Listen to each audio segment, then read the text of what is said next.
raw sa kanyang misis ang van driver na napas lang din ng pagbabarilin ang isang negosyante sa EDSA nitong linggo. Ang kanilang naging pag-uusap sa pagtutok ni June Veneracion. Hindi malinaw ang aktwal na pangyayari, pero ito ang kuha ng CCTV sa pamamaril sa gitna ng EDSA noong linggo ng hapon. Pagkatapos ng pamamaril, nakatawag pa sa kanyang asawa si Alan Santos, ang may-ari at nagmamaneho ng pinagbabaril na van. Para sa proteksyon ng asawa, hindi namin ipapakita ang kanyang muka. Tart daw ang tawagan nilang mag-asawa.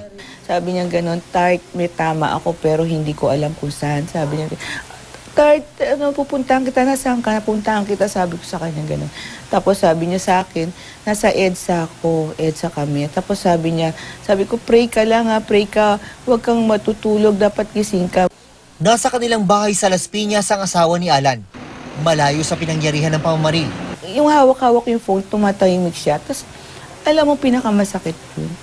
Yung bang umiiyak siya. Sorry. Yung umiiyak siya, naririnig mo, tapos wala kang magawa.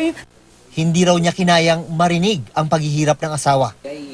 Ipinasa niya ang telepono sa babae nilang anak. Tapos nang tinanong ko, ano yung last na sinabi ni Adan? Yung last na sinabi, hindi na daw siya makahinga. Hindi na ako makahinga, tapos doon nawala.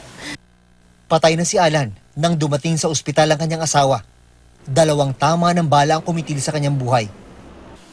Pero sabi ng asawa ni Alan, wala siyang galit sa mga namaril. Ang gusto lang niya ay hustisya.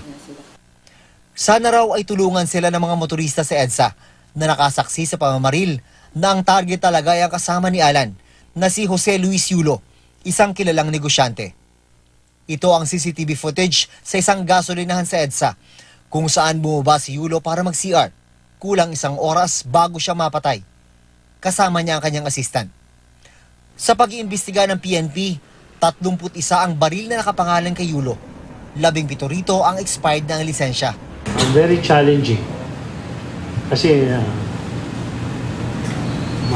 marami siyang business, hindi pa namin alam yung sa family niya. Nangako raw ang pamilya ni Yulo, nahaharap at sasagutin ang mga tanong ng mga investigador sa loob ng linggong ito. Pag hindi sila pumunta within a week, siguro we are obliged to send invitation letter to them para mag-report, pagpunta sila sa office. June Veneracion, Nakatutok, 24 Oras.